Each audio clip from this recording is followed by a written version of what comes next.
Good morning बच्चों। Video lecture series में आपका वेलकम है। आज हम पढ़ेंगे केमिकल प्रॉपर्टीज़ ऑफ फिनॉल।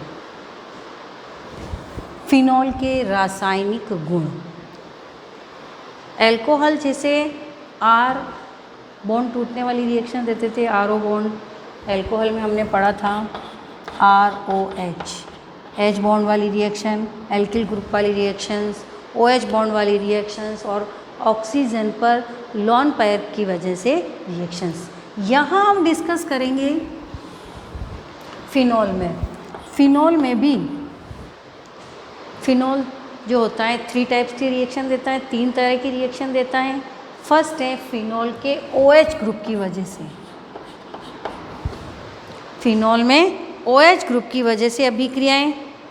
दूसरी बेंजीन रिंग की वजह से रिएक्शन, ये बेंजीन रिंग की रिएक्शन।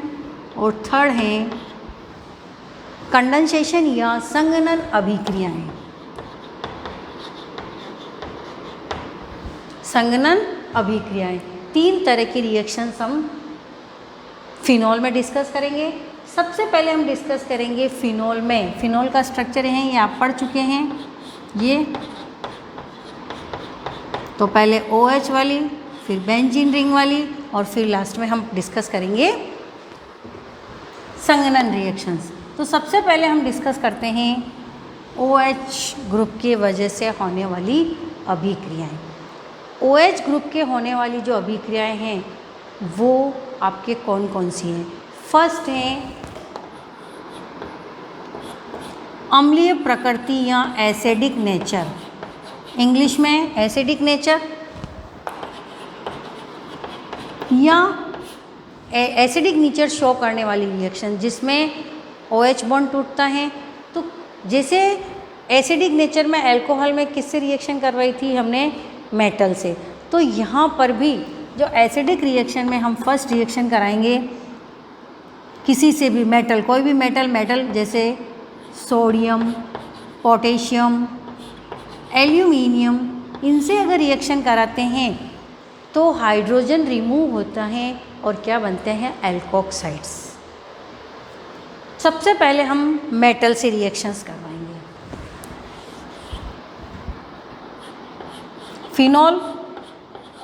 फिनॉल की रिएक्शन हम किसी भी मेटल से रिएक्शन करवाते हैं तो क्या बनता है? फिनोक्साइड। उसमें एल्कोक्साइड बनता था, इसमें फिनॉल है तो क्या बनेगा? H हटेगा और क्या बनेगा? फिनोक्साइड और हाइड्रोजन रिमूव होगी। इसकी जगह हम कोई भी एक्टिव मेटल, पोटेशियम, एल्यूमिनियम ले सकते हैं। वो भी सब इससे रिएक्शन करके क्या बनाएंगे? उन मेटल का phenoxide, potassium phenoxide, aluminium phenoxide और क्या बनेंगे? हाइड्रोजन रिमूव होगी। दूसरी रिएक्शन है एसिडिक नेचर में। अगर हम इसकी फिनॉल की रिएक्शन NaOH से करा दें, सोडियम हाइड्रोक्साइड से, तो भी फिनोक्साइड बनता है सोडियम का। लेकिन को प्रोडक्ट हमको क्या मिलता है? वाटर। तो सोडियम फिनोक्साइड। Third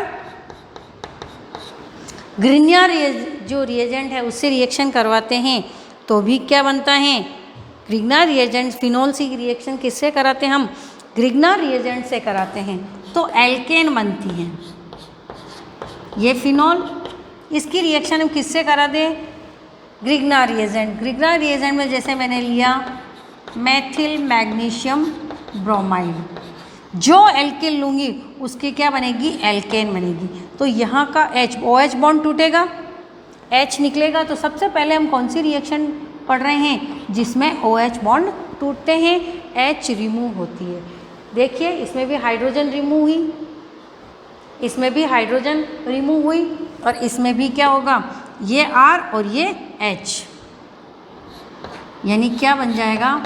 methane. जितने कार्बन का आप एल्किल ग्रुप लोगे उतने ही कार्बन की आपके क्या बन जाएगी? एल्केन। यानी अगर फिनॉल से आपको मेथेन बनानी है तो मेथिल मैग्नीशियम ब्रोमाइड, फिनॉल से अगर आपको एथेन बनानी है तो एथिल मैग्नीशियम ब्रोमाइड। अगर मैं यहाँ पे एथिल ग्रुप ले लेती हूँ तो यहाँ पे क्या बन जाएगा? एथेन बन जाएगी और क्रॉस प्रोडक्ट आपके बन जाएगा OMgBr। तो ये तीनों ही रिएक्शंस फिनॉल की एसिडिक नेचर को शो करती हैं। अगर एग्ज़ाम में आ जाए फिनॉल के एसिडिक नेचर को शो करने वाली रिएक्शन दो, तो आप मेटल से करवा सकते हैं। मेटल में आप सोडियम ले सकते हैं, पोटेशियम ले सकते हैं या एल्यूमिनियम, तो उनके एल्कोक्साइड बन जाएंगे, हाइड्रोजन होगी। NaOH से रिएक्शन करा सकते हैं और ग्रिग्नार रिएजेंट से रिएक्शन करवा सकते हैं। अब फिनॉल जो होता है उसकी एसिडिक नेचर किस कारण से होती है, ये एसिडिक नेचर क्यों शो करता है phenol why phenol show acidic nature, most important है, इसमें से क्वेश्चंस बन सकते हैं। सबसे पहले जो फर्स्ट रीज़न है कि फिनॉल एसिडिक नेचर क्यों शो करता है, फर्स्ट रीज़न जो फिनॉल है इनमें ऑक्सीजन के ऊपर जो लॉन पेयर होते हैं वो बेंजीन रिंग के साथ क्या हो जाते हैं, कॉन्जुगेटेड हो जाते हैं, बेंजीन की ओर विस्थापित हो जाते हैं, और जिससे रेजोनेंस के कारण ऑक्सीजन पर क्या आ जाता है, आवेश आ जाता है, धनावेश यानी पॉजिटिव चार्ज आ जाता है, जिससे OH बॉन्ड क्या हो जाता है, पोलर हो जाता है, वीक हो जाता है और H ईजीली निकल जाता। तो फर्स्ट रीज़न ये जो इलेक्ट्रॉन है वो यहाँ आएंगे लोन पेयर और ये बॉन्ड यहाँ, जिससे ऑक्सीजन पर क्या आ जाता है, पॉजिटिव चार्ज आ जाता है, जिससे OH बॉन्ड क्या हो जाता, वीक हो जाता और H इजीली निकल जाता है। तो एग्ज़ाम में पूछ सकते हैं फिनॉल एसिडिक नेचर क्यों शो करता है, तो उसका रीज़न है ऑक्सीजन के ऊपर जो लॉन पेयर होते हैं, एकाकी इलेक्ट्रॉन युग्म होते हैं, वो बेंजीन वलय के साथ संयुग्मित हो जाते हैं, कॉन्जुगेटेड हो जाते हैं, जिससे ऑक्सीजन पर क्या आ जाता, प्लस चार्ज आ जाता है और OH बॉन्ड वीक हो जाता है और H इजीली निकल जाते हैं। यहाँ पे माइनस और फिर इसमें रेजोनेंस होता है। दूसरा इसका क्वेश्चन बन सकता है फिनॉल के रेजोनेंस संरचना यानी अनुनादी संरचना बनाइए। तो फर्स्ट रीजन में आपके दो क्वेश्चन बन रहे हैं, फिनॉल अम्लीय प्रकृति क्यों प्रदर्शित करते हैं, अनुनाद के कारण ऑक्सीजन पर क्या आ जाता है, आंशिक प्लस चार्ज आ जाता है, जिससे OH बॉन्ड क्या हो जाता है, ध्रुवीय हो जाता है और वीक हो जाता है, कमज़ोर हो जाता है, जिससे H का निष्कासन यानी प्रोटॉन का निष्कासन आसानी से, फर्स्ट रीजन। और उसका इसमें से एक क्वेश्चन और बन सकता है, फिनॉल की अनुनादी संरचनाएं बनाइए। ये बॉन्ड वापस यहाँ, ये बॉन्ड वापस यहाँ, तो ये फिनॉल के क्या हैं, रेजोनेटिंग स्ट्रक्चर या रेजोनेंस स्ट्रक्चर या अनुनादी संरचना, फर्स्ट रीजन।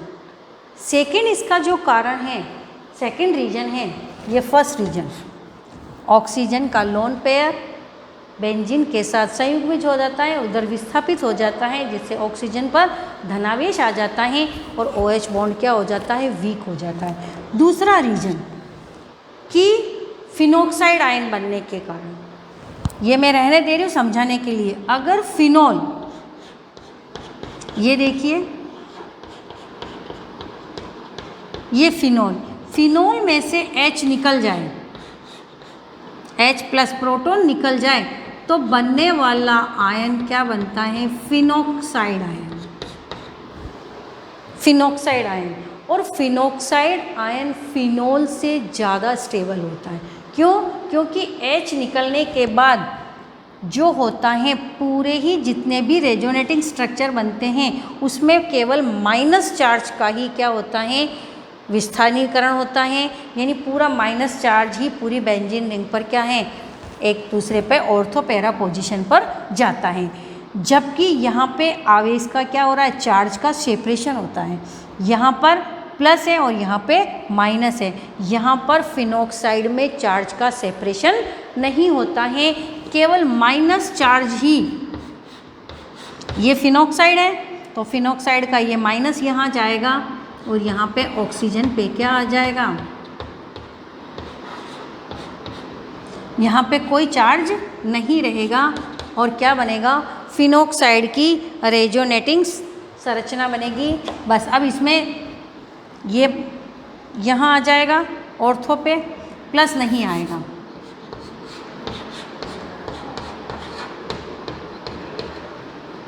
ये आप देखिए।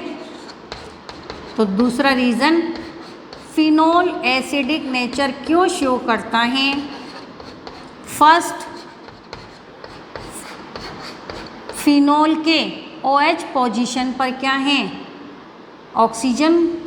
OH के ऑक्सीजन के एकाकी इलेक्ट्रॉन युग्म बेंजीन वलय के साथ संयुग्मित हो जाते हैं, जिससे OH बॉन्ड क्या हो जाता है, वीक हो जाता है। इससे इजीली H का निष्कासन हो जाता है।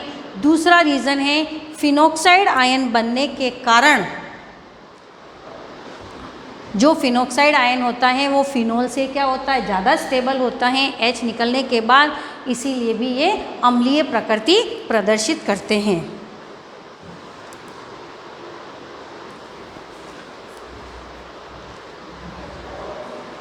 अब देखिए, आप में इसमें एग्ज़ाम में पूछ सकते हैं फिनोल के रेजोनेटिंग स्ट्रक्चर, तो ये बनाने हैं। और अगर आपको पूछे कि फिनोक्साइड का रेजोनेटिंग स्ट्रक्चर बनाइए, तो ये फिनोक्साइड आयन है। इससे क्या होगा, ये बॉन्ड क्या होगा, यहाँ जाएगा और ये बॉन्ड यहाँ जाएगा।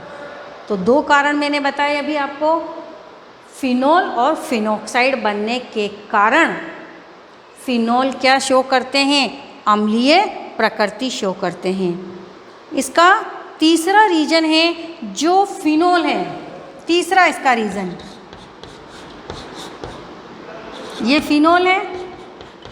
फिनोल में जो OH ग्रुप है वो कौन से कार्बन से जुड़ा हुआ है, sp2 हाइब्रिड कार्बन से।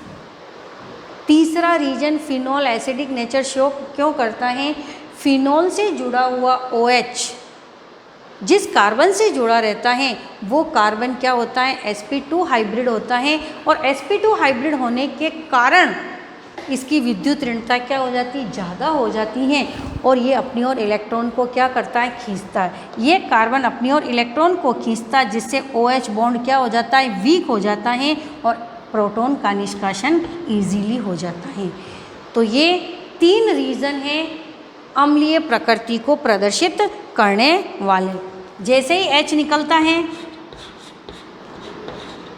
यहाँ पे क्या बन जाता है, जैसे ही H+ निकला,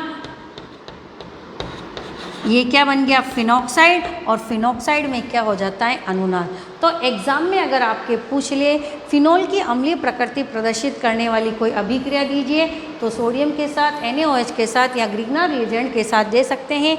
अगर पूछे अम्लीय नेचर क्यों प्रदर्शित करते हैं, तो इसके तीन रीजन हैं। पहला, फिनोल पर के OH के ऊपर प्रेजेंट लोन पेयर बेंजीन वलय के साथ संयुग्मित हो जाते हैं, जिससे OH बॉन्ड क्या हो जाता है, वीक हो जाता है और H का निष्कासन इजीली हो जाता है। दूसरा इसका रीज़न है कि जो OH बॉन्ड जिस कार्बन से जुड़ा हुआ है वो कार्बन sp2 हाइब्रिड होता है। sp2 हाइब्रिड होने के कारण क्या होता है, कार्बन अधिक विद्युत ऋणी, अधिक इलेक्ट्रोनेगेटिव होने के कारण, मोर इलेक्ट्रोनेगेटिव होने के कारण इलेक्ट्रॉन को अपनी ओर खींचता है, जिससे H का निष्कासन, H+ का यानी प्रोटॉन का निष्कासन इजीली हो जाता है और फिनोक्साइड आयन बनता है। और ये फिनोक्साइड आयन क्या होता है, अनुनाद से क्या हो जाता है, स्टेबल हो जाता है और अम्लीय प्रकृति शो करता है, क्योंकि H निकलने के बाद इसमें अनुनाद हो जाता है, तो H वापस नहीं मिलता है। ठीक है, दोनों ही में फिनोक्साइड आयन ज़्यादा स्टेबल है।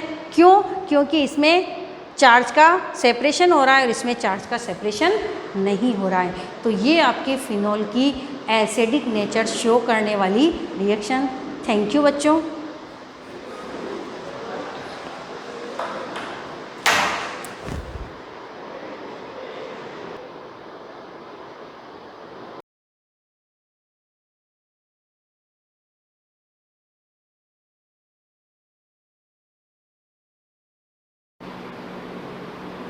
Good morning everyone. Last class में हम देख रहे थे गॉस की जो एप्लीकेशन है उसमें हमने देखा था स्फेरिकल शेल के कारण किसी पॉइंट पर आउटसाइड कोई पॉइंट है, ऑन दी सरफेस कोई पॉइंट है और इनसाइड दी शेल कोई पॉइंट है, वहाँ पर इलेक्ट्रिक फील्ड कितनी होगी। और हमने ग्राफ बना के देखा था कि आउटसाइड दी शेल की इलेक्ट्रिक फील्ड कितनी होती है, ऑन द शेल कितनी होती है, on the surface of shell कितनी होती है, इनसाइड द शेल कितनी होती है, वो हमने लास्ट क्लास में देखी थी। जिसमें हमने देखा था कंक्लूजन क्या निकला था कि सरफेस पे जो इलेक्ट्रिक फील्ड होती है, शेल के जो सरफेस पे जो इलेक्ट्रिक फील्ड होती है वो कैसी होती है, मैक्सिमम होती है। और इनसाइड कितनी होती है, जीरो होती है। इनसाइड क्यों जीरो होती है, तो क्योंकि हमने देखा था कि चाहे जो हमारी जो स्फेरिकल शेल है वो कंडक्टिंग है या नॉन कंडक्टिंग है। अगर शेल है तो वो बीच में से कैसी होलो होती है, जो होलो स्फेयर होता है उसी को हम क्या बोलते हैं, शेल बोलते हैं। तो बीच में कुछ भी नहीं है। इसका मतलब जैसे हम उसको चार्ज देंगे वो सारे चार्ज कहाँ पर हो जाएंगे, सरफेस पर डिस्ट्रीब्यूशन, सरफेस पर डिस्ट्रीब्यूट होंगे। और सरफेस पर डिस्ट्रीब्यूट होंगे इसका मतलब वो जो डिस्ट्रीब्यूशन है वो कौन सा है, सरफेस डिस्ट्रीब्यूशन। तो इनसाइड चार्ज कितने होंगे, तो इनसाइड हमने गॉसियन सरफेस ड्रॉ की और charge enclosed by Gaussian surface is zero. तो इलेक्ट्रिक फील्ड इनसाइड कितनी आ गई थी, जीरो। और सेंटर पर भी इलेक्ट्रिक फील्ड कितनी थी, जीरो थी। ठीक है, तो ये सारी चीजें हमने देखी थी। अब हमको जो देखना है वो क्या देखना है, नेक्स्ट जो हमारी एप्लीकेशन है, electric field due to uniformly charge non conducting sphere. Non conducting sphere है। अगर कंडक्टिंग स्फीयर अगर आपको दे रखा है तो कंडक्टिंग स्फीयर के लिए वही डेरिवेशन करना है जो हमने शेल के लिए किया। तो शेल के लिए जैसे outside, inside, on the surface जो हमने डेरिवेशन किया, पूरा डेरिवेशन वो किसके लिए, कंडक्टिंग स्फीयर के लिए। तो conducting sphere, non conducting shell और कंडक्टिंग शेल, तीनों का एक ही डेरिवेशन है। मैं बार बार ये चीज रिपीट कर रहा हूँ। ठीक है, और अब हमको जो निकालनी है यूनिफॉर्म इलेक्ट्रिक फील्ड वो किसके कारण निकालनी है, नॉन कंडक्टिंग स्फीयर निकालना। ठीक है, तो नॉन कंडक्टिंग स्फीयर अगर चार्ज स्फीयर है उसके कारण किसी पॉइंट पी आउटसाइड, इनसाइड और on the surface electric field कितनी होती है वो हमको फाइंड आउट करनी है। तो अब जैसे कि कोई कंडक्टिंग स्फीयर है, कंडक्टिंग स्फीयर है, ठीक है, तो जो चार्ज डिस्ट्रीब्यूशन, जो चार्जेस का जो डिस्ट्रीब्यूशन होता है वो कहाँ पर होता है, तो charges only distributed,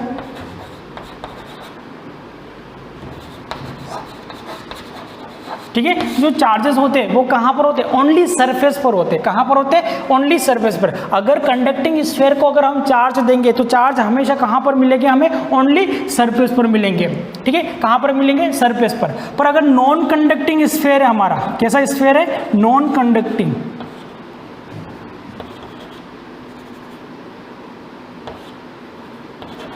non conducting sphere है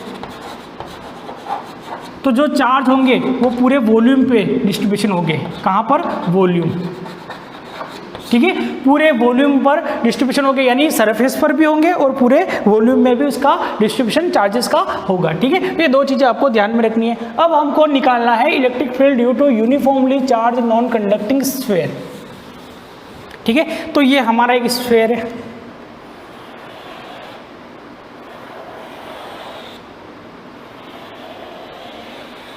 ये स्फीयर है, इसको हमने चार्ज दी है। ठीक है, अब ये जो स्फीयर है इसका वॉल्यूम कितना है, v वॉल्यूम है। कितना वॉल्यूम है, v वॉल्यूम है। इसको हमने चार्ज कितने दिए, q चार्ज दिए। तो ये जो डिस्ट्रीब्यूशन है, तो जो चार्जेस होंगे वो इसके पूरे वॉल्यूम में डिस्ट्रीब्यूट हो जाएंगे, यूनिफॉर्मली उसके पूरे वॉल्यूम में डिस्ट्रीब्यूट होंगे। यानी हमको चार्ज बाहर भी मिलेंगे, सरफेस पर भी मिलेंगे, ये कुछ इस टाइप से।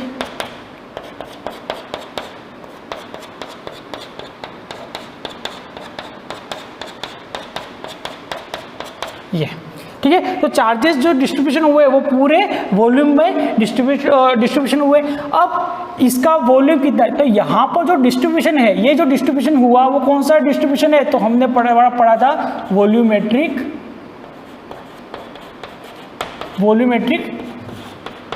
Distribution, volumetric distribution. तो ये जो डिस्ट्रीब्यूशन है वो कौन सा डिस्ट्रीब्यूशन है, वॉल्यूमेट्रिक डिस्ट्रीब्यूशन है। अगर ये वॉल्यूमेट्रिक डिस्ट्रीब्यूशन है तो वॉल्यूमेट्रिक डिस्ट्रीब्यूशन के लिए जो चार्ज डेंसिटी होगी वो कौन सी चार्ज डेंसिटी होगी, तो वॉल्यूम चार्ज डेंसिटी, या हम कहते हैं वॉल्यूमेट्रिक चार्ज डेंसिटी। तो वॉल्यूमेट्रिक चार्ज डेंसिटी क्या होती है, वॉल्यूमेट्रिक चार्ज डेंसिटी। और वॉल्यूमेट्रिक चार्ज डेंसिटी को हम किससे डिनोट करते हैं, तो हम रो से डिनोट करते हैं। किससे डिनोट करते हैं, रो से। और रो हमारा क्या होता है, तो रो होता है हमारा charge per unit volume, charge per unit volume. ठीक है, अगर ये जो स्फेयर है इसका रेडियस कितना है, कैपिटल आर है, कितना है इसका रेडियस, कैपिटल आर है, ठीक है, और इसको हमने चार्ज कितने दिए, क्यू दिए, तो इसका जो रो की वैल्यू होगी चार्ज पर यूनिट वॉल्यूम वो कितने हो जाएगा, तो वो हो जाएगा हमारा Q is equal to Q upon कितना हो जाएगा, चार्ज, और चार्ज की वैल्यू कितनी Q और वॉल्यूम कितना है 4/3 पाई आर क्यूब, क्योंकि वॉल्यूम का फॉर्मूला क्या होता है 4/3 पाई आर क्यूब, तो चार्ज कितने हो जाएंगे 4/3 पाई आर क्यूब, ठीक है। तो रो क्या है, तो चार्ज पर यूनिट वॉल्यूम, यानी यूनिट वॉल्यूम में, यानी 1 मीटर क्यूब वॉल्यूम में जितने भी चार्ज होंगे उनको हम क्या बोलेंगे, रो बोलेंगे, और रो की वैल्यू क्या हो जाएगी Q/4/3 पाई आर क्यूब, ठीक है। तो 4/3 पाई आर क्यूब क्या होता है, वॉल्यूम का फॉर्मूला होता है। अब हमको यहाँ पर चीज़ देखनी है, क्या क्या कंडीशन देखनी है हमको यहाँ पर, तो हमको इलेक्ट्रिक फील्ड निकालनी है, 3 अलग अलग पोजीशन पर इलेक्ट्रिक फील्ड निकालनी है। पहला electric field intensity,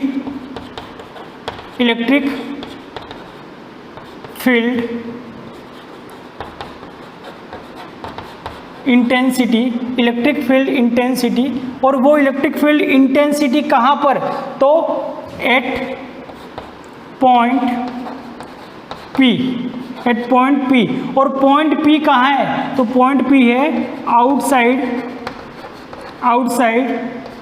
the sphere, ठीक है। तो सबसे पहले हमको इलेक्ट्रिक फील्ड कहाँ पर निकालनी है, तो electric field intensity at point P outside the sphere, और वो पॉइंट P कहाँ पर है, आउटसाइड द स्फीयर, कोई पॉइंट है P, यानी सपोज यहाँ पर कोई पॉइंट है, तो यहाँ पर कोई पॉइंट है जिसका इसके सेंटर से डिस्टेंस कितना है, तो r डिस्टेंस पर कोई पॉइंट है, स्मॉल r डिस्टेंस पर P पॉइंट है, यहाँ पर इलेक्ट्रिक फील्ड हमको निकालनी। दूसरा हमें इसमें निकालना है ऑन द सरफेस, यानी electric field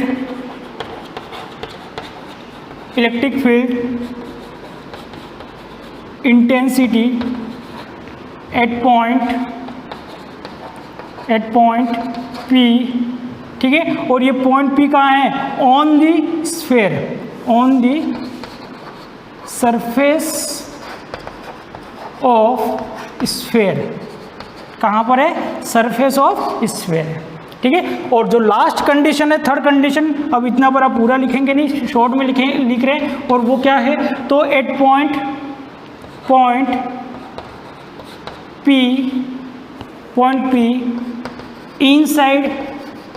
inside the sphere, ठीक है। अब 3 अलग अलग कंडीशन है, एक तो आउटसाइड द स्फीयर, एक on the surface of sphere, और तीसरा है इनसाइड द स्फीयर, यानी ये आउटसाइड द स्फीयर, दूसरा कौन सा है, ऑन द सरफेस, यानी पॉइंट कहाँ पर शिफ्ट हो गया, सरफेस पर, स्फीयर पर, और तीसरा क्या है कि इनसाइड, यानी सपोज यहाँ पर पॉइंट शिफ्ट हो गया, ठीक है। तो इलेक्ट्रिक फील्ड 3 अलग अलग डिफरेंट लोकेशन पर हमको फाइंड आउट करनी है, और जब 3 डिफरेंट पोजीशन पर हम इलेक्ट्रिक फील्ड फाइंड आउट करेंगे, इसके बाद हम ग्राफ बनाएंगे, कंक्लूजन निकालेंगे, क्या बनाएंगे, ग्राफ बनाएंगे और कंक्लूजन निकालेंगे कि हमने क्या देखा कि आउटसाइड इलेक्ट्रिक फील्ड कितनी है, on the surface electric field कितनी है, इनसाइड इलेक्ट्रिक फील्ड कितनी है, वो सारी चीज़ें हमको देखनी है। अब आप थोड़ा ध्यान से रखना, मैं क्योंकि अपने पास समय की कमी है और उसके हिसाब से मैं जो पढ़ लिया हमने उसको वापस बार बार रिपीट नहीं करेंगे, आप भी बोर होंगे, मैं भी बोर होऊंगा। तो electric field intensity at point P outside the sphere, और electric field intensity at point P on the surface of sphere, ये दोनों हमको डिराइव करने की आवश्यकता नहीं है। क्यों ये दोनों हमको डिराइव करने की आवश्यकता नहीं है, क्योंकि हम पहले इस शेल के अंदर ये कर चुके हैं, और शेल के अंदर जो इलेक्ट्रिक फील्ड हमने निकाली थी वो क्या आई थी, तो शेल के अंदर जो इलेक्ट्रिक फील्ड निकाली थी तो आउटसाइड कितनी आई थी, तो E आउटसाइड हमारी आई थी Q/4πε0r², कितनी आई थी, Q/4πε0r², और ऑन द सरफेस कितनी आई थी, ऑन दी सरफेस, और ऑन दी सरफेस जो इलेक्ट्रिक फील्ड आई थी वो कितनी थी, Q/4πε0r², सॉरी कैपिटल R², ठीक है। अब इन दोनों में हम जानते हैं ये R के साथ ज़्यादा है और ये R के साथ कम है। अगर ये R ज़्यादा है और ये R के साथ कम है तो ये इलेक्ट्रिक फील्ड कैसी होगी, ज़्यादा होगी, और ये इलेक्ट्रिक फील्ड कैसी होगी, कम होगी। तो हम लिख सकते हैं यहाँ पर एक नोट लिख सकते हैं कि E outside is smaller than E on the surface, ठीक है। यानी ऑन द सरफेस जो इलेक्ट्रिक फील्ड होती है वो कैसी होती है, शेल में हमने देखा था वो कैसी होती है, ज़्यादा होती है, आउटसाइड कैसी होती है, कम होती है। तो ये दोनों सर करने की आवश्यकता क्यों नहीं है, तो ये दोनों करने की आवश्यकता इसलिए नहीं है क्योंकि हमने शेल के अंदर क्या कंसीडर किया था, तो ये हमारी शेल है, सारे चार्ज कहाँ पर है, सेंटर पर, सारे कहाँ पर है, सरफेस पर है, कहाँ पर है, सरफेस पर है। अब हमने ये जो शेल है इसको हमने कितने चार्ज दिए थे, क्यू चार्ज दिए थे, और सारे चार्ज यूनिफॉर्मली डिस्ट्रीब्यूट हो गए ओवर एंटायर दी सरफेस। अब जैसे ही हमने इस स्फीयर को कितने चार्ज दिए, इस स्फीयर को हमने क्यू चार्ज दिए, तो वो सारे क्यू चार्ज यूनिफॉर्मली डिस्ट्रीब्यूट हो गए ओवर एंटायर दी वॉल्यूम, यानी इसके पूरे वॉल्यूम पर इसको भी हमने कितने चार्ज दिए, क्यू चार्ज दिए, और इसको भी हमने कितने चार्ज दिए, क्यू चार्ज दिए। अब हमने यहाँ पर सपोज ये गॉसियन सरफेस बनाई कोई पॉइंट P आउटसाइड, अब इस गॉसियन सरफेस के अंदर चार्ज कितना है, क्यू चार्ज है, और ये जो पॉइंट हमारा है वो कितने डिस्टेंस पर है, r डिस्टेंस पर है, तो इलेक्ट्रिक फील्ड कितनी है, तो इलेक्ट्रिक फील्ड ये वाली आ गई आउटसाइड। ठीक है, सेम एज इट इज अगर ये पूरा चार्ज क्यू है, ये पॉइंट कोई आउटसाइड है, यहाँ पर सपोज ये हमने बना दी हमारी Gaussian surface in the shape of concentric spherical sphere. ठीक है, या हम कह सकते कंसेंट्रिक स्फीयर हमने ड्रॉ कर दिया। ठीक है, जैसे हमने ड्रॉ किया ये पॉइंट कहाँ पर है, तो ये पॉइंट है r डिस्टेंस पर है। अब ये गॉसियन सरफेस के इनसाइड चार्ज कितना है, तो गॉसियन सरफेस के अंदर चार्ज कितना है, q है। यहाँ पर गॉसियन सरफेस के अंदर चार्ज कितना था, q था। तो at r distance electric field कितनी आई, q ओपन 4πε0 r आई। तो यहाँ पर भी at r distance electric field कितनी आएगी, तो q ओपन 4πε0 r² ही आएगी। क्यों आएगी, क्योंकि जैसे हमने इसमें कंसीडर किया था कि सारा चार्ज कहाँ पर लोकेट है, इसके सेंटर पर लोकेट है, वैसे वैसे भले ये वॉल्यूमेट्रिक डिस्ट्रीब्यूशन है, यहाँ पर भी अगर हम इलेक्ट्रिक फील्ड लाइंस बनाएंगे तो electric field line same as जो पॉइंट चार्ज बनती है वैसे ही बनेगी। तो इसका भी पूरा चार्ज कहाँ पर लोकेट है, सेंटर पर लोकेट है। हम मानते हैं यहाँ पर वॉल्यूमेट्रिक डिस्ट्रीब्यूशन है, पर जैसे इलेक्ट्रिक फील्ड बनाएंगे वो इलेक्ट्रिक फील्ड क्या शो करेगी, रेडियली आउटवर्ड, और जैसे हम उनको बैक ट्रैक करेंगे तो वो कहाँ से पास होगी, सेंटर से पास होगी। तो हम कह सकते हैं कि इस पूरे वॉल्यूम का जो चार्ज है वो सेंटर ऑफ मास के प्रिंसिपल से ये पूरा चार्ज सेंटर ऑफ चार्ज कहाँ, ये पूरा जो चार्ज होगा वो कहाँ पर होगा, इसके सेंटर पर होगा। अगर चार्ज सेंटर पर है, यहाँ पर पूरा चार्ज क्यू चार्ज सेंटर पर है, r डिस्टेंस पर कोई पॉइंट P, तो इलेक्ट्रिक फील्ड यहाँ पर भी कैसी होगी, जो शेल में होगी वही यहाँ पर भी होगी। तो इसीलिए ये दोनों हमको फाइंड करने की जरूरत नहीं है। क्यों नहीं है, तो हमने देख लिया कि ये जो इलेक्ट्रिक फील्ड शेल में हमको मिली थी वही हमको किस में मिलेगी, स्फीयर में भी मिलेगी। ठीक है, चाहे यहाँ वॉल्यूमेट्रिक डिस्ट्रीब्यूशन है और यहाँ पर हमारा सरफेस डिस्ट्रीब्यूशन है, उससे कोई फर्क नहीं पड़ता। पर इलेक्ट्रिक फील्ड लाइंस जो होती है वो कैसी होती है, रेडियली आउटवर्ड होती है, और जैसे उनको बैक ट्रैक करेंगे हम या बैकवर्ड एक्सटेंड करेंगे तो वो कहाँ से पास होगी, सेंटर से पास होगी। इसीलिए हम कह सकते हैं कि इसका पूरा चार्ज कहाँ पर है, सेंटर पर, इसका पूरा चार्ज कहाँ पर है, सेंटर पर है। तो electric field at distance r कितनी होगी, q ओपन 4πε0 r²। तो यहाँ पर भी electric field at point r कितनी होगी, तो r डिस्टेंस पर कोई पॉइंट P वहाँ पर कितनी होगी, तो q ओपन 4πε0 r²। ठीक है, अब दूसरी बात, electric field intensity at point P on the surface of sphere. तो सरफेस, अब यहाँ पर अगर ये पॉइंट शिफ्ट होता है शेल के अंदर, तो सरफेस पर जो इलेक्ट्रिक फील्ड आई थी वो कितनी थी, q ओपन 4πε0 r², क्योंकि ये जो स्फीयर का जो शेल का जो रेडियस है वो कितना, कैपिटल R है। तो यहाँ पर इलेक्ट्रिक फील्ड कितनी थी, तो q upon 4πε0 r। Same as it is यहाँ पर ये पॉइंट यहाँ से शिफ्ट होकर यहाँ पर आ गया, तो इलेक्ट्रिक फील्ड कितनी होगी, तो ये डिस्टेंस कितना r है, चार्ज पूरा कहाँ पर लोकेट है, सेंटर से। तो q चार्ज यहाँ पर है, q चार्ज यहाँ पर है, कितने डिस्टेंस पर, r डिस्टेंस पर कोई पॉइंट है P, तो वहाँ पर इलेक्ट्रिक फील्ड कितनी हो जाएगी, q ओपन 4πε0 r²। तो ये दोनों चीजें जो हमने निकाली आउटसाइड और ऑन द सरफेस, चाहे वो शेल में निकाली हमने, चाहे हमने कहाँ पर निकाली, स्फीयर के अंदर निकालेंगे हम कि आउटसाइड द सरफेस और ऑन द सरफेस जो इलेक्ट्रिक फील्ड है वो कौन से कंसेप्ट से निकलेगी, तो वो पॉइंट चार्ज के से ही निकलेगी, और वही इलेक्ट्रिक फील्ड होगी जो पॉइंट चार्ज के कारण होती है। क्योंकि हम जानते हैं कि पूरा चार्ज कहां पर लोकेट होता है, तो पूरा चार्ज कहां पर लोकेट होता है, सेंटर पर लोकेट होता है। ऐसा हम कंसीडर करते हैं, ऐसा हम गॉसियन प्रिंसिपल में भी क्या करते हैं, कंसीडर करते हैं, जिससे हमारी इलेक्ट्रिक फील्ड कैसी होगी, सेम होगी। तो ये दोनों डेरिवेशन हमको करने नहीं है, पर एग्जाम में आते हैं तो अगर एग्जाम में ये आता है कि electric field due to uniformly charge non conducting sphere, अगर आपका डेरिवेशन आता है तो आपको तीनों करने हैं, on the surface, outside the surface और इनसाइड द सरफेस। तो इन दोनों में इलेक्ट्रिक फील्ड कैसी आएगी, तो इन दोनों में इलेक्ट्रिक फील्ड में जो फर्क आएगा वो सिर्फ किसका फर्क आएगा, आर का फर्क आएगा। अब हम जानते हैं कि on the surface electric field कैसी होगी, ज्यादा होगी, और आउटसाइड द सरफेस कैसी होगी, कम होगी। तो आपको ये डेरिवेशन करना जो कि हमने शेल के लिए किए थे वही डेरिवेशन आपको इन दोनों के लिए करने हैं। आउटसाइड कोई पॉइंट है, ऑन द सरफेस कोई पॉइंट है। अब हम जो निकालेंगे वो किसके लिए निकालेंगे, point inside the sphere, point inside the sphere हम निकालेंगे। बाकी सारी दोनों चीजें हमने क्या करी, पहले कर दी है, इसलिए हम टाइम को बचाने के लिए यहाँ पर वापस डेरिवेशन नहीं करेंगे। तो सबसे पहले हम क्या निकालेंगे, तो हम हमारा डायग्राम एक बार रब करके हम वापस बनाएंगे।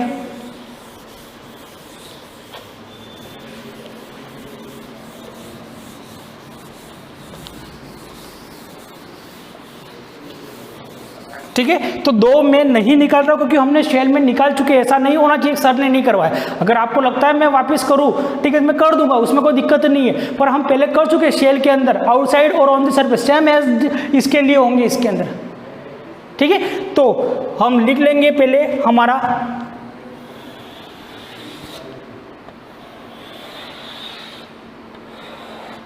ये हमारा स्फीयर है, नॉन कंडक्टिंग स्फीयर है। जैसे ही हमने इसको चार्ज दिए पूरे वॉल्यूम में चार्ज क्या हो गए, डिस्ट्रीब्यूट हो गए।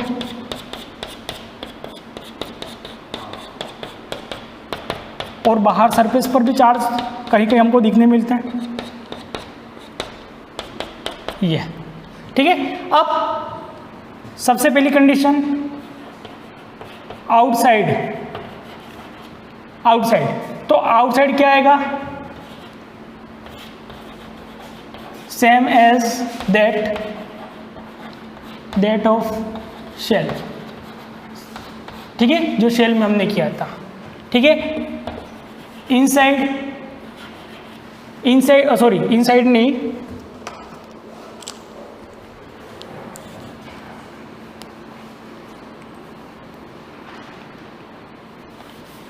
और वो कितनी आ जाएगी, तो वो कितनी आ जाएगी, अगर आउटसाइड कोई पॉइंट है आर डिस्टेंस पर है तो इलेक्ट्रिक फील्ड कितनी आ जाएगी, तो इलेक्ट्रिक फील्ड आ जाएगी हमारी Q upon 4πε0 are square.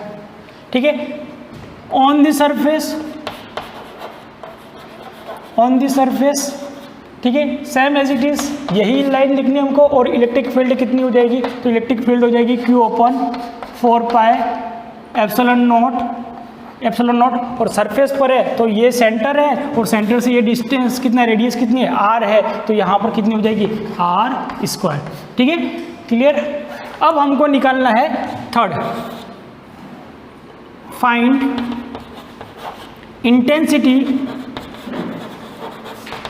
Intensity of electric field, electric field at point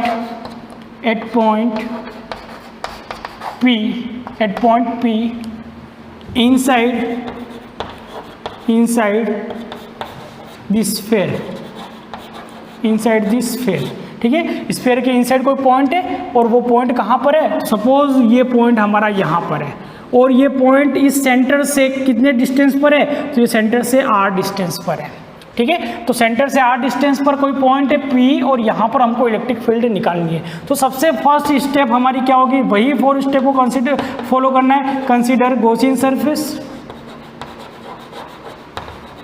Gaussian surface, और वो जो गॉसियन सरफेस होगी हमारी कैसी होगी, कंसेंट्रिक स्फीयर होगा। ये हमने गॉसियन सरफेस बना दी,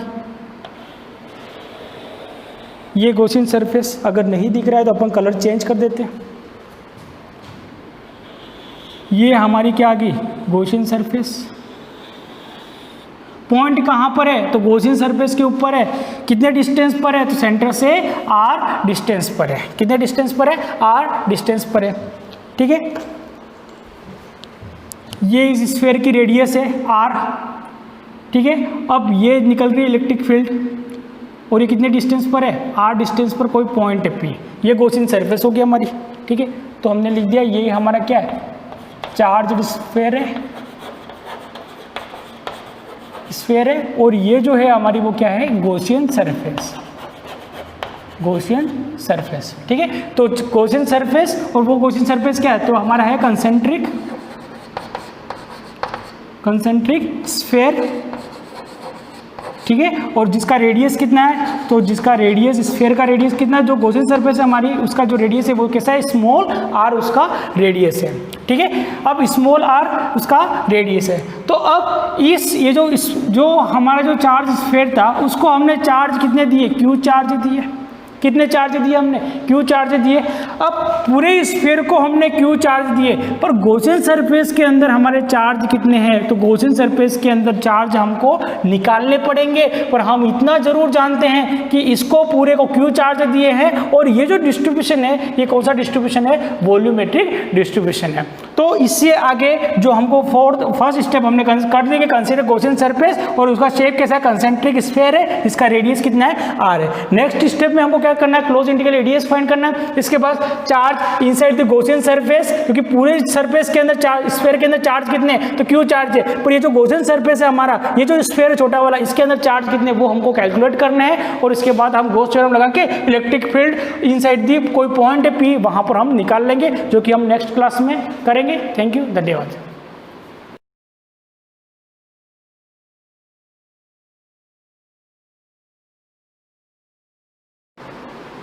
गुड मॉर्निंग एवरीवन। जैसा आपने प्रीवियस वीडियो देखा होगा तो हमने बकल कैविटी स्टार्ट कर दिया था, और बकल कैविटी के अंदर हमने पैलेट के बारे में देख लिया था। और इंपॉर्टेंट जो भी बातें थी, जैसे उसका एंटीरियर पोर्शन होता है वो हार्ड होता है और बोनी होता है। क्यों होता है, क्योंकि मैक्सिला और पैलेटाइन बोन वहाँ पे प्रेजेंट होती है। इसके बाद उसका जो पोस्टीरियर रीजन होता है वो क्या होता है, सॉफ्ट होता है। और उस पोस्टीरियर रीजन के सॉफ्ट होने का रीजन क्या होता है, तो वो कार्टिलेजिनस होता है। और उसके बाद उसके एक्सटेंशन से एक स्ट्रक्चर अराइज होता है जिसको हम क्या कहते हैं, यूव्यूला।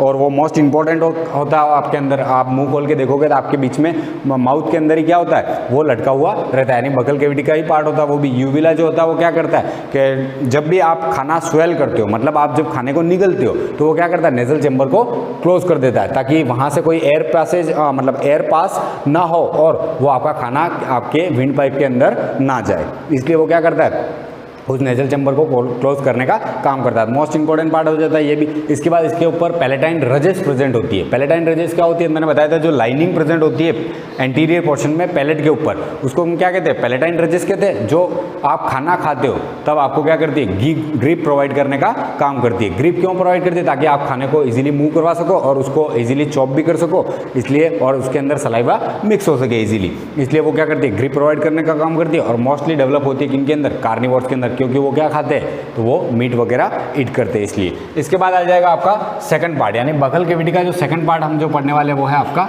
टीथ। मोस्ट इंपॉर्टेंट पार्ट होता है, यानी टीथ। टीथ के बारे में आप जानते भी हो, और इनको डिफरेंट टाइप्स में क्या किया जाता है, क्लासीफाई किया जाता है। तो हम डिफरेंट टाइप्स को क्लासीफाई करेंगे। इसके बाद देखेंगे ह्यूमन बींग्स के अंदर कौन सा क्लासिफिकेशन सेट बैठता है, या फिर कौन से क्लासिफिकेशन के अंदर हम आते हैं। एग्जाम्पल भले दूंगा, लेकिन आपके क्वेश्चन के साथ है वो भी मैं आपको बता दूंगा, और हमेशा पूछा भी जाता है लगभग 1 नंबर के क्वेश्चन में। और बाकी तो बड़ा भी आ जाए तो अच्छी बात है, जैसे टूथ के स्ट्रक्चर पे भी आता है, तो टीथ का क्लासिफिकेशन देखते हैं सबसे पहले। तो टीथ कहाँ पे प्रेजेंट होता है, आपके बकल कैविटी में, और इसका हम क्या देख रहे हैं, क्लासिफिकेशन ऑफ टीथ। अब इसको क्लासीफाई कैसे किया जाता है, तो फर्स्ट स्टेप जो है इसकी क्लासीफाई करने की, on the basis of number of sets, on the basis of number of sets, मतलब कितने सेट्स प्रेजेंट होते हैं उसके अकॉर्डिंग इसको क्लासीफाई किया जाता है। कितने सेट्स, यानी एंटायर लाइफ में कितने सेट्स प्रेजेंट होते हैं उसके अकॉर्डिंग इनको क्लासीफाई किया जाता है। तो on the basis of number of sets, तो उस basis of number of sets के अकॉर्डिंग फर्स्ट आपका आ जाएगा मोनोफायोडेंट, मोनोफायोडोंट्स।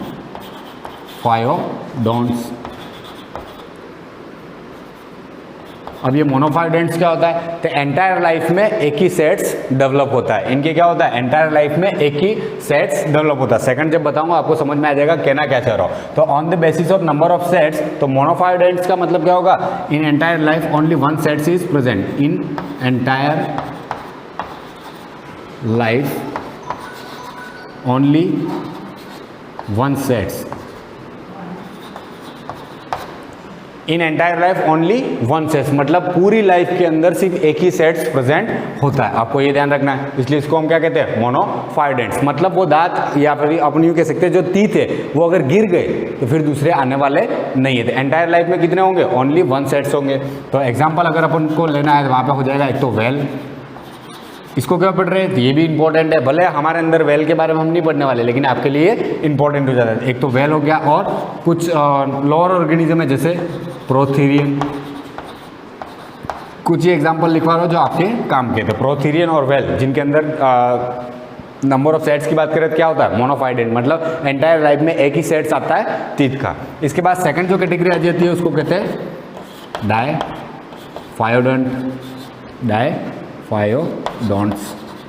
अब डायफायोडेंट्स क्या होता है, to sets in entire life. आपको याद रखना है डायफायोडेंट्स का मतलब, डाय मतलब क्या होता है, टू ही होता है, तो to sets in entire life, मतलब पूरी लाइफ के अंदर कितने सेट्स आते हैं, टू सेट्स। और वो जो टू सेट्स आते हैं वो अलग अलग टाइप के होते हैं। तो डायफायोडेंट जो होते हैं two sets in entire life. जो फर्स्ट सेट होता है, first set is known as, उसको हम क्या कहते हैं, इज नॉन एज, उस फर्स्ट सेट को हम कहते हैं टेम्परेरी या मिल्क टीथ, टेम्परेरी, या उसको हम क्या कह सकते हैं, टेम्परेरी और मिल्क टीथ, दूध के दांत जिसको हम कहते हैं। तो वो क्या हो जाएगा, दो सेट्स आते हैं, उसका रीजन ये होता है first set is known as temporary और मिल्क टीथ, और जो सेकंड सेट होता है आपका, second sets is known as, उसको हम क्या कहेंगे, उसको हम कहते हैं परमानेंट टीथ, परमानेंट टीथ, जो आपके परमानेंट होते हैं, यानी वो गिर गए तो वो वापस आने वाले नहीं है। तो आपको ध्यान रखना है कि जो first set is known as temporary और milk teeth, second set is known as permanent teeth, और उसको हम क्या कहते हैं, डायफायोडेंट, मतलब पूरी लाइफ के अंदर दो सेट्स डेवलप होते हैं टीथ के, मतलब एक तो टेम्परेरी मिल्क टीथ आते हैं, इसके बाद वो गिर जाने के बाद दूसरे परमानेंट आएंगे, और वो परमानेंट गिर गए तो फिर कहीं आने वाले नहीं है। तो इसमें एग्जांपल आपको याद रखना कौन कौन से हो जाएंगे, एक तो हो जाएगा मैन, हमारे अंदर भी ऐसा ही है, इसके बाद हो जाएंगे एप्स और मंकीज, इनके अंदर भी ऐसा ही होता है, तो आपको ध्यान रखना। इसके बाद होते हैं आपके, अगर थर्ड कैटेगरी इसके अंदर देखना चाहो तो वो हो जाती है पॉलीफायोडेंट, मतलब जैसे ही दांत गिरे दूसरे नए वापस आ जाते हैं, मतलब उनके अंदर ऐसा कुछ नहीं होता है कि एंटायर लाइफ में टीथ डेवलप होते ही रहते हैं, मतलब गिरे तो दूसरे आ जाएंगे, ऐसा कुछ नहीं है कि गिरे परमानेंट आ गए, परमानेंट आने के बाद फिर से नहीं आएंगे, तो उनको हम क्या कहते हैं, पॉलीफायोडोंट्स, पॉलीफायोडोंट्स। अब ये पॉलीफायोडेंट्स क्या होते हैं, तो पॉलीफायोडेंट्स में ध्यान रखना है कि when teeth are fall offs they are develop, मतलब जैसे ही गिर जाते हैं दूसरे नए आ जाते हैं। तो पॉलीफायोडेंट में जैसे एग्जांपल आपको याद रखना है कि इसमें एग्जांपल हो जाएगा जैसे फिशेज और एम्फीबियंस, एम्फीबियंस, मतलब इनके अंदर दांत गिरने के बाद भी वापस डेवलप हो जाते हैं, भले एज कितनी भी हो उससे कोई मैटर करता नहीं है। तो आपको ध्यान रखना है ऑर्गेनिज्म में जो नंबर ऑफ सेट्स की बात की थी हमने, एक तो monophyodonts in entire life only one sets is develop, तो वेल और प्रोथीरियन। डायफाइडेंट्स में two sets in entire life, one sets is known as temporary और milk teeth, second set is known as permanent teeth, और इसमें example आ जाएगा man, apps and monkeys. इसके बाद पॉलीफाइडेंट जो होगा उसमें एग्जाम्पल हो जाएगा आपका फिशेज और एम्फीबियंस। पॉलीफाइडेंट में क्या होगा, जैसे इनके दांत गिरते हैं तो वो क्या हो जाता है, कौन सी भी एज हो या किसी भी एज पे हो ये, उनके टीथ वापस डेवलप हो जाते हैं। ऐसा नहीं है कि परमानेंट आ गए और परमानेंट के बाद फिर से टीथ डेवलप होते नहीं, ऐसा नहीं। पॉलीफाइडेंट का मतलब होगा जब भी, मतलब इनका मतलब बर्थ से लेकर डेथ तक के बीच में जो जब भी इनके दांत गिरेंगे तो नए वापस आ जाएंगे, उसको हम कहेंगे पॉलीफाइडेंट। इसके बाद आ जाता है on the basis of shape, ये क्या था, on the basis of number of sets.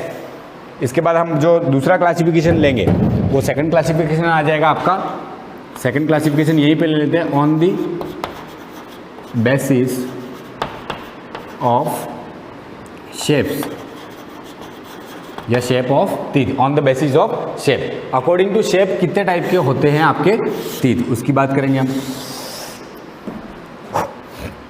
ये शेप की बात करें तो पहला हो जाएगा आपका क्लासिफिकेशन के अंदर होमोडोंट। होमोडोंट का मतलब क्या होगा, तो होमोडोंट का मतलब होता है जो सारे दांत होते हैं वो क्या होते हैं, आइडेंटिकल होते हैं, मतलब सारे टीथ क्या होंगे आपके, आइडेंटिकल होंगे। Entire teeths are identical, all teeth are identical, मतलब इनके शेप में कोई डिफरेंस होता नहीं है। सारे जितने भी तीत है वो एक ही शेप और साइज के होंगे, मतलब कोई डिफरेंस होगा नहीं, एक ही टाइप के होंगे, मतलब उनके अंदर कोई डिफरेंस होता नहीं। उसको हम क्या कहते हैं? होमोडोंट कहते हैं। जैसे एग्जांपल ले लें अगर अपन, तो इसमें हो जाएगा आपका फिश और एम्फीबियंस। इनके अंदर जो तीत होते हैं वो क्या होते हैं? होमोडोंट होते हैं। होमोडोंट का मतलब होगा इनका जो शेप होता है वो एक ही टाइप का होगा, मतलब एक भी तीत डिफरेंट शेप का होगा नहीं, एक ही शेप होता है। इसके बाद जो सेकंड एग्जांपल है वो है आपका इसका हेट्रोडोंट। अब ये हेट्रोडोंट क्या होता है? हेट्रोडोंट का मतलब क्या होता है? All teeths are different in shapes, मतलब एक टाइप के होते नहीं है। तो ऑल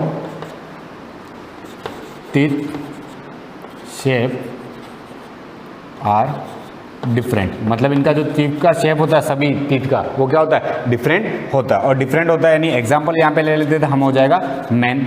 जैसे हमारी ही बात करें तो हमारे अंदर जो तीत होते हैं वो क्या होते हैं? हेट्रोडोंट होते हैं। और हेट्रोडोंट का मतलब क्या हो जाएगा? हमारे अंदर जो शेप है वो क्या होता है? डिफरेंट टाइप्स का होता है। हमारे अंदर कितने टाइप के पाए जाते हैं तीत? तो 4 टाइप्स के होते हैं। कौन कौन से होते हैं? तो एक हो जाएगा आपका इंसाइजर्स, जिसको हम क्या कहते हैं? इंसाइजर्स कहते हैं। और इंसाइजर जो तीत होते हैं वो क्या होते हैं? कटिंग में हेल्प करते हैं। क्या करते हैं? किस में हेल्प करते हैं? आपको ये भी ध्यान रखना, मोस्ट इंपॉर्टेंट है, कटिंग में हेल्प करते हैं। तो एक सेट हो जाएगा आपका इंसाइजर। फिर आता है आपके अंदर कैनाइन। कौन सा? कैनाइन, जो किस में हेल्प करता है? टेयरिंग में, मतलब चीरने फाड़ने में हेल्प करता है। तो हेल्प इन टेयरिंग। और आपको ये ध्यान रखना है जो टेयरिंग में हेल्प करता है कैनाइन, ये सबसे ज़्यादा किसके अंदर डेवलप होते हैं? ये सबसे ज़्यादा डेवलप होते हैं आपके कार्निवोर्स के अंदर। इसके बाद कैनाइन के बाद आ जाएगा आपका प्रीमोलर्स। तो प्रीमोलर जो होते हैं वो किस में हेल्प करते हैं? ग्राइंडिंग में, चॉपिंग वगैरह जो करते हैं अपन, ग्राइंडिंग, ये किस में हेल्प करते हैं? ग्राइंडिंग में हेल्प करते हैं। और लास्ट जो सेट होगा वो होगा आपका मोलार्स। तो ये हो गया आपके ये भी किस में हेल्प करता है? ये भी ग्राइंडिंग में हेल्प करता है। तो अपने जो ह्यूमन बीइंग की बात करें तो हम कैसे, हमारे अंदर जो शेप होते हैं किसका? तीत का, वो कैसा होता है? हेट्रोडोंट होता है। और हेट्रोडोंट का मतलब क्या हो जाएगा? तीत शेप आर डिफरेंट, मतलब एक दूसरे से आइडेंटिकल होते नहीं है, अलग अलग टाइप के होते हैं। और कितनी कैटेगरी के होते हैं? 4। अपने पास कितनी कैटेगरी है? 4। यानी इंसीजर आपके जो आगे वाले तीत होते हैं, अपर और लोअर जो की बात कर रहे हैं। फिर बाद में कैनाइन, अपर और लोअर जो में साइड वाले, फिर प्रीमोलर्स, और फिर आ जाएगा मोलर्स। इनका सेट कैसे होता है? जैसे मैं बता दूं आपको कि जैसे आपका ये माउथ है, ये क्या आपका माउथ है, और अंदर की तरफ ये जो वाला हिस्सा है। इसके बाद जो इसमें क्या है? ये अपर जो है, ये क्या है? अपर जो। और ये वाला क्या हो जाएगा? आपका लोअर जो हो जाएगा। ये वाला क्या हो जाएगा? लोअर जो। इसमें जो हाफ पोर्शन है उसमें प्रेजेंट होता है आपका यहाँ पे इंसीजर, यहाँ पे प्रेजेंट होगा आपका इंसीजर, कैनाइन, प्रीमोलार्स, और यहाँ पे आ जाएगा आपका मोलार्स। वैसे यहाँ पे अगर अपन हाफ की बात करें तो यहाँ पे जो हाफ रीजन है यहाँ पे क्या प्रेजेंट होगा? इसके जस्ट सामने क्या होगा? लोअर में इंसीजर, फिर यहाँ पे आ जाएगा कैनाइन, फिर आ जाएगा यहाँ पे प्रीमोलार्स, और यहाँ पे आ जाएगा आपका मोलार्स। तो ऐसे प्रेजेंट होता है। हाफ रीजन है, इस तरफ भी होगा यहाँ पे, तो यहाँ पे क्या हो जाएगा? एक इंसीजर, फिर कैनाइन, फिर मोलार्स, फिर प्रीमोलार्स और मोलार्स। तो यहाँ पे भी ऐसा ही होगा। ये अपर एंड लोअर जो हो गया। इसके बाद जो इंपॉर्टेंट है इससे रिलेटेड हेट्रोडोंट हो गया। इसके बाद हम बात करें तो आपको पूछा जाए अगर ह्यूमन बीइंग के अंदर किस टाइप के तीत होते हैं, तो according to the number of sets हम लिखेंगे। ह्यूमन बीइंग्स की बात की है, और 1 नंबर के क्वेश्चन में अगर आपको पूछा गया तो आपको लिखना है, एक तो क्या होता है? ह्यूमन बीइंग डायफाइडेंट होता है। क्या होता है? डायफाइडेंट होता है। डायफाइडेंट का मतलब क्या होगा इसके अंदर? कि number 2 sets in entire life, मतलब पूरी लाइफ के अंदर 2 सेट्स डेवलप होते हैं, टेम्परेरी और परमानेंट। मिल्क टीथ और परमानेंट कह सकते हैं अपन। इसके बाद according to basis of shapes की बात करेंगे तब अब भी साथ में लिखना आपको कि अपन क्या होते हैं? हेट्रोडोंट होते हैं, क्योंकि डिफरेंट टाइप के शेप्स इसके अंदर प्रेजेंट होते हैं। तो ये हो जाएगा आपका डायफाइडेंट और दूसरा हो जाएगा हेट्रोडेंट। आपको यहाँ पे क्लियर हो जाना चाहिए। और हेट्रोडेंट में भी कौन कौन से? इंसीजर, कैनाइन, प्रीमोलार्स और मोलार्स, ये तीत के नेम है। ये कैसे अरेंज होते हैं अभी हम बात इसी में कर लेंगे। तो इंसीजर, कैनाइन, प्रीमोलार्स और मोलार्स। और आपको इसमें भी ये भी ध्यान रखना है कि इनका फंक्शन क्या है। तो इंसीजर का फंक्शन क्या होता है? कटिंग। और आपको ये ध्यान रखना है कि जो भी ऑर्गेनिज्म जिस ऑर्गन का सबसे ज़्यादा इस्तेमाल करता है वो उसके अंदर डेवलप होने लगता है, मतलब हाईली डेवलप रहता है उसके अंदर। तो जैसे हम बात करें इंसीजर, तो हमारे अंदर कटिंग में काम आते हैं, और ये सबसे ज़्यादा डेवलप किस में होते हैं? रेबिट और रैट्स के अंदर, क्योंकि ये इसी का इस्तेमाल करते हैं कटिंग करने के लिए। इसके बाद कैनाइन टेयरिंग में काम आते हैं, चीरने फाड़ने में हमारे अंदर प्रेजेंट होते हैं। तीखों ने जो तीत प्रेजेंट होते हैं उसको हम क्या कहते हैं? कैनाइन कहते हैं। और जो ये टेयरिंग में हेल्प करते हैं, मतलब क्या है कि किसके अंदर सबसे ज़्यादा डेवलप होते हैं, ये कार्निवोर्स के अंदर सबसे ज़्यादा डेवलप होते हैं। लेकिन हम तो सब कुछ खा सकते हैं, मतलब वेज भी और नॉन वेज भी, इसलिए हमारे अंदर भी ये प्रेजेंट होते हैं। इसके बाद प्री मोलार्स तो ग्राइंडिंग में हेल्प करता है, और मोलार जो होते हैं वो भी ग्राइंडिंग में हेल्प करते हैं। लास्ट वाले जो आपके तीत आते हैं कुछ ऐसे बने हुए रहते हैं, जिसको हम क्या कहते हैं, प्री मोलार्स और मोलार्स कहते हैं। इसके बाद जो आएगा वो है आपका डेंटल फॉर्मूला। तो आपको ये ध्यान रखना है, ह्यूमन बींग्स की बात करें तो उसमें क्लासीफाई करें तो एक तो डायफाइडेंट और हेटेरोडोंट होता है, ये आपको पता होना चाहिए। इसके बाद हम देख लेते हैं डेंटल फॉर्मूला, जो मोस्ट इंपॉर्टेंट होता है। मैं इसको क्लियर कर देता हूँ, आपको समझ में आ गया होगा यहाँ पे।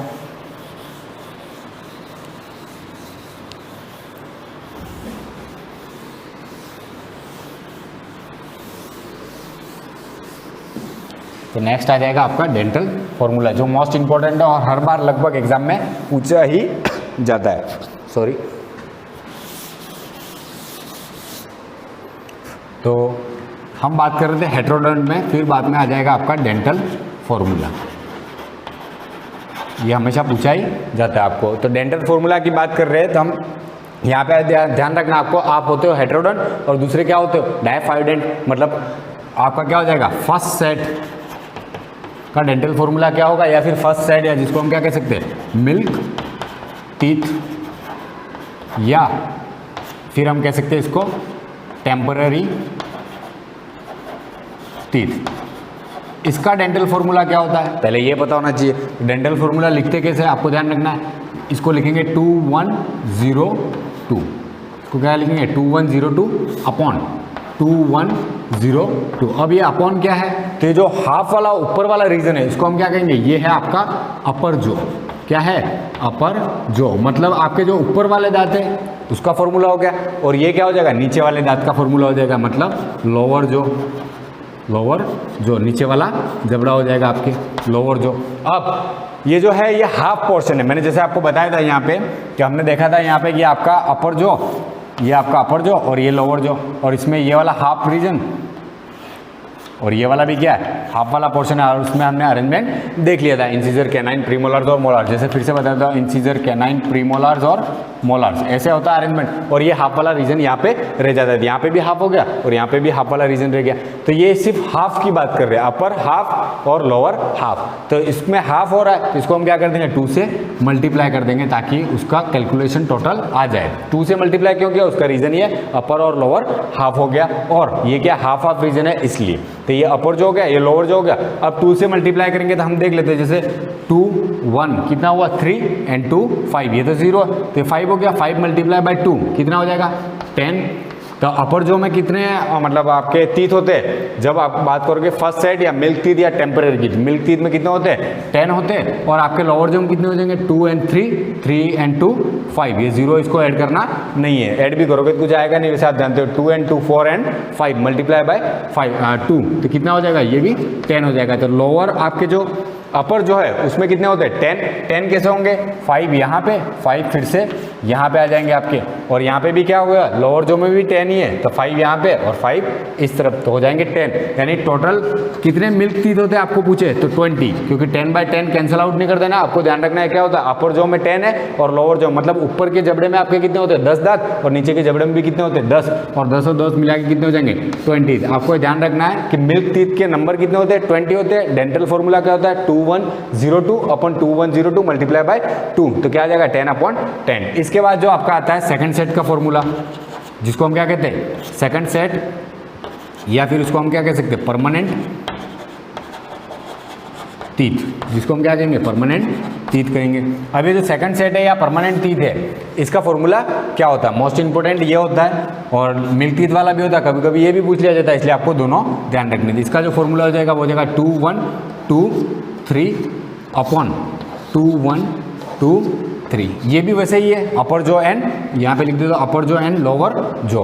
अब इससे क्या करेंगे, ये हाफ वाला रीजन है, इसमें मल्टीप्लाई करेंगे 2 से, और फिर बाद में जो रिजल्ट आएगा वो आपका टीथ का आ जाएगा, अपर जो में कितने प्रेजेंट है और लोअर जो में कितने प्रेजेंट। जैसे हम देख लेते हैं यहाँ पे 2 and 1 3, 3 and 2 5, 5 and 3 8 multiply by 2 कितना आ जाएगा 16। मतलब अपर जो में कितने दांत प्रेजेंट होते हैं, वो भी कौन से टीथ, परमानेंट टीथ। और फिर बाद में यहाँ पे भी देख ले 2 1 3 5 एंड 3 8 मल्टीप्लाई बाय 2, तो लोअर जो में भी कितने प्रेजेंट होते हैं 16। अब ये 16 एंड 16 क्या होगा, तो आपके टोटल परमानेंट टीथ कितने होते हैं 32, आपको ध्यान रखना है। तो टोटल परमानेंट टीथ कितने हो जाएंगे 32 हो जाएंगे, और ये हो जाएगा आपका सेकंड सेट या परमानेंट टीथ का फॉर्मूला हो जाएगा। और यहाँ पे आपको ध्यान रखना है कि जो आपके मिल्क टीथ होते हैं इसमें एब्सेंट क्या होता है, तो बीच वाला पोर्शन जो 0 बता रहा है वो क्या है, एक प्रकार से एब्सेंट है। तो ये जो एब्सेंट है वो टीथ कौन से है, तो ये टीथ है आपके प्रीमोलर, मतलब आपके जो टेम्परेरी टीथ होते हैं या मिल्क टीथ होते हैं उसमें क्या नहीं आता है, तो प्रीमोलर्स क्या होते हैं, एब्सेंट होते हैं। प्रीमोलर क्या होते हैं, एब्सेंट होते हैं। और आपका जो परमानेंट टीथ है उसमें भी आपने यहाँ पे देखा होगा कि जो लास्ट में मोलार्स है और परमानेंट में क्या है, एक सेट ज़्यादा है 3 है और यहाँ पे 2 ही थे, तो यहाँ पे क्या होता है, एक सेट कम होता है, किसका, मोलार्स का। किसमें, मिल्क टीथ में आपका एक सेट क्या होता है, कम होता है, यानी 1 वहाँ पे कम हो जाता है, और परमानेंट में ये सारे डेवलप होते थे। आपको ये भी ध्यान रखना है। इससे रिलेटेड कुछ और भी बचता है जो हम नेक्स्ट क्लास में डिस्कस करेंगे, क्योंकि यहाँ पे इतना ज़्यादा टाइम है नहीं, इसलिए आपको ये सारे फॉर्मूलेज आपको याद रखने। मोस्ट इंपॉर्टेंट हो जाता है डेंटल फार्मूला, मिल्क टीथ और परमानेंट टीथ का। इसके बाद हम जो नेक्स्ट क्लास आएगी उसमें इससे रिलेटेड जो बच गया वो भी पढ़ेंगे और टूथ का स्ट्रक्चर देखेंगे। Thank you.